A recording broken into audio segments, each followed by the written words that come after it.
All right, hello everybody. Today I am going to do a sew along here for making one of the critter pouches, and I'm making the bunny.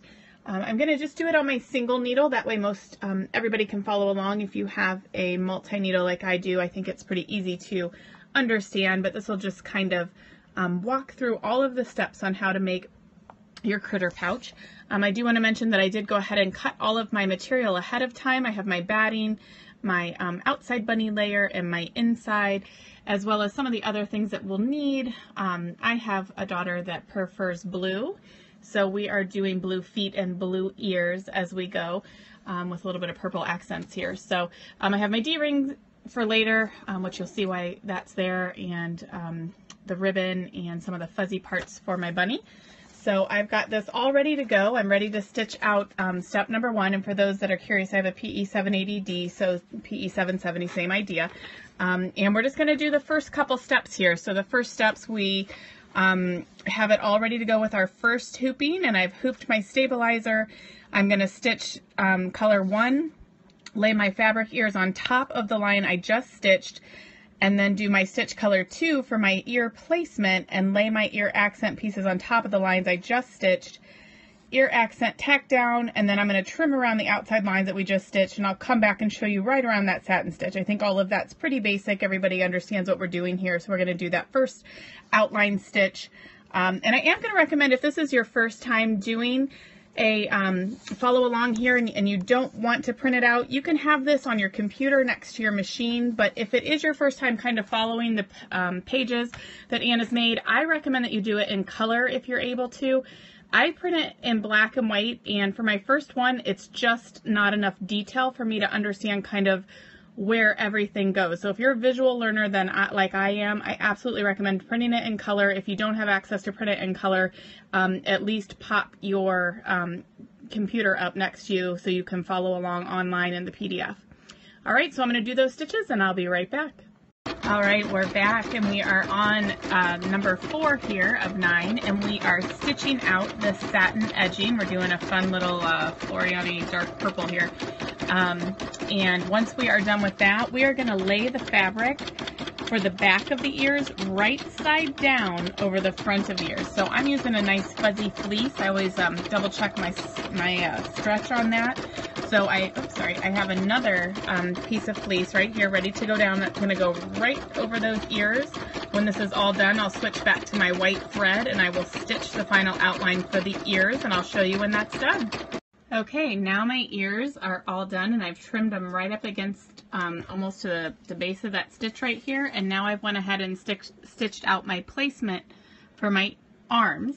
So I'm going to take, according to the instructions, I'm going to take the arms, front and back fabrics right side together and lay them over top of the placement that I just stitched, and I'm going to sew the arms front and backs together. I'm going to remove them from the hoop and cut out the arms and ears, and I'll turn them right side out. Anne kind of gave it away here. There is one tool of the trade that you really need to have in your stash, and that is some chopsticks. If you don't have chopsticks, guess what? You know what you're doing for dinner tonight. I mean, seriously, order out. Who has time to make dinner when you're being this fabulous on your machine?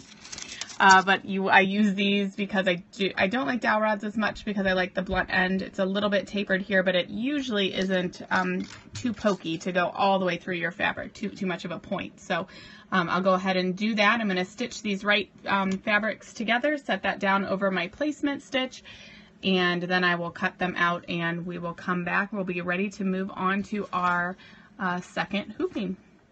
Okay, we are on to the second hooping, and I have followed the instructions, and I have stitched color 1 directly on the stabilizer for my zipper. So I am also going to do mine open left to right, and I happen to have an extra long zipper. That was all I had on hand. And I'm going to put this right in the line. I'm using just regular tape, and I'm going to tape that right along the bottom, and I'll probably fix this when I go off here. And then I'm going to turn my hoop over and use my small lining piece. And I'm going to put the fabric, right side down along the top edge of the zipper. The fabric will be covering the zipper. So let me do that real quick and I'll show you what that looks like. All right, I have attached my lining piece, good side down, lined it right up with that zipper. My machine does not mind stitching through tape, so I have my tape secured. Now I'm going to flip it over, and I'm going to use my small front piece right side down, and I'll film that. Okay, now I've got it all lined up. My front piece is facing down, and I am ready to stitch to go ahead and get that all put together. Here we go. Okay, so take your hoop off, turn it to the back, and fold up that back fabric. Remove your tape that you had if you had any. And then we're going to flip it back over, and I'm going to remove the tape here. And I am going to put down the batting and fold this up and secure it in place. And I will do that off camera. Okay, so I took the batting and put it right above the placement line, folded back my front fabric, and this time I did use a pin, and I secured that right above the zipper like she suggests, because she knows that nothing is going to be stitched there. So I'm going to go ahead and stitch color 3. This will hold the front lining fabrics in place while the rest of the design stitches. So I'm going to do that now, and we'll move on. Okay, we're back. That's stitched out, and now according to the next steps, you are to take your medium piece of fabric along the back and line that up with that edge of the zipper line, bottom line there, excuse me, and pin in place. And I have switched to pins instead of tape. We used to have a saying in the direct sales company I was with, I was reserved the right to get smarter, and I think as crafters we do that quite often. So the pins are working much better. So I've got that down, face down, and you can see that's at the top part of the hoop because it's upside down with the bottom along the line of the zipper line. You do the same thing on the front. I have the good side facing down along that whole part of the my hoop there. You can see I'm lining it up with the bottom of that zipper. I'm gonna put that on and go ahead and let that stitch out, and then we will continue on with the different steps. Right now we are on step 4, adding the front and back layers lined up with the bottom zipper. Okay, now we are on to the 5th step, and that is to lay our batting piece right underneath where we just stitched, and then to pull our front piece down, and it's going to do a basting around this so it holds it into place while we stitch out the details. Now, one of the tips I noticed is that she says to pull your back piece all the way around that front of your hoop. So if you can see, that's my back lining piece, and I've pulled it taut to the front of my hoop and pinned that in place. That is genius to me. It makes complete sense, and it's not going to get folded, or we're not going to have to restart the whole project because a corner got tucked into somewhere that it shouldn't have. So I'm going to go ahead and do that basting stitch, and then we're going to get moving into doing some of the details of that cute little face. Okay, I've just stitched out all of the cute little face placement, face stitches there, and now I've stitched the lining for my feet. And I do have my fabric ready to go right over top of my feet. I have quite a bit of fabric there. But I did do the Heat and Bond light on the back. If you're not familiar with it, I do recommend that you give it a try. It makes such a difference.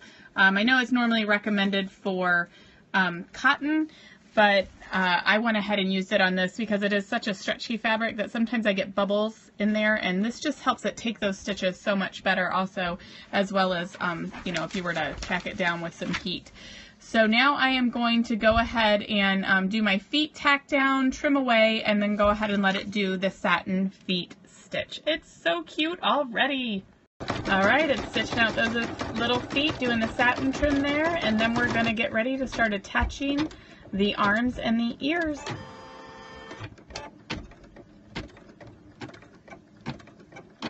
Okay, we finished all the fun detail, cute little feet and toes, and now I am going to do the next steps, which are first of all to unzip your zipper 3/4 of the way. Mine is totally open 3/4 of the way. Just have a little bit of it there that isn't done, and make sure you do this step or you're going to be in a world of trouble because we need to be able to flip it inside out eventually, and that's how we're going to get there. Now I just stitched my placement line. It's hard to see because it's in white for my arm, and ignore my strange tape. I have a puppy and she chewed the roll. But then you're supposed to extend it past that line about what did she say, 1/4 to 1/3 of an inch, and then tape it in place. If your arm has a right side, it should be laying against the face, and then it also has a slight curve, and it should be curving up as you lay it down this way. So I'm going to go ahead and stitch that in place, and then after that we're going to get the ear ready to be tacked down also. Okay, our little arm is stitched down. Now we are moving to the ear, and I did decide to go ahead and attach the D-ring, and I followed the instructions that she said with placing the pin through below where that stitch line is going to be and securing them together with a 2-inch piece of ribbon. And then again, I'm going to tape this down with my puppy tape and go ahead and stitch that. And then we are going to pretty much do the exact same thing on the opposite side here on the right hand side. So I'm going to go ahead and walk through those steps. Okay, I did want to come on and say as a reminder, if you haven't, make sure that you unpinned your back piece and totally pulled that down underneath. I have almost forgot and unpinned mine. My zipper is undone. I unpinned it, and underneath my hoop is my back piece of my backing. Okay, so don't forget that part. Okay, time for your quick check. Is the lining bottom folded down? Did you open your zipper? Now you're going to take your large outer piece and lay it over top of everything that you have done, and then put your batting piece on top of that and make sure that goes all the way down. And now we are going to do stitch color number 22 to attach our back. Okay, once you have done your quick stitch down on the front with everything covered, flip it over and cover your entire back area with your large lining piece and put it fabric right side down over the entire hoop. And now you're going to put your hoop back on your machine and make sure everything is where it needs to be. Make sure nothing has folded, your arms are in, your ears are down, your D-rings are where they need to be. And then this is your last chance, she reminds us, that to make sure that that zipper is open. So make sure that you've got that zipper open. And now we're going to stitch color number 23 to stitch everything together. It's going to put it all together. If you are having, she mentions if you're having skip stitches at this point, you may need to change out your needle for a heavier one. So we're going to go ahead and make sure everything is where it needs to be, pop it back on the machine. And then the next couple steps are going to be cutting it and turning it right side out and seeing what we've got. Okay, now you go ahead and get it off of the hoop and trim all the way around. She said a 1/2 inch. I went a little too close, so maybe leave a little bit more of a margin than I did. And make sure that you cut your corners on an angle. They give you much nicer edges once we turn this inside out. And now we are going to go through this opening here and flip the bag inside out. Okay, working on turning this inside out and working on getting my edges poked through here and getting them nice looking, but the next step is to cut away the stabilizer from the zipper. And one thing that I've found sometimes is if I use my seam ripper to kind of get it started, it helps, and then you can get your scissors in there to cut away the rest of that stabilizer. And then from there we're going to turn it through the zipper to have the final product and get it all nice and neat. Oh my gosh, the cuteness overload. I can't even take it. You guys look how stinking cute it is. I've got my D-rings back here ready to attach to anything that she wants. We'll make a little purse out of it. Oh, but how cute. And then check this out. When you open it up, the lining. I mean, oh my gosh. Everybody I know is getting this in their Easter basket. So I hope you guys liked this. I hope you learned something. I am by no means a professional whatsoever. I'm just a lady that likes to craft and was lucky enough to get asked to make this video. So if you're a visual learner like me, I hope you enjoyed this. Please don't judge me too harshly for any mistakes that I made in filming. In the meantime, happy crafting. Make this bunny. It is totally, totally worth your time. She always amazes me with her designs and how cute and simple these instructions are to follow. Good luck, everyone. Have fun. Post your creations.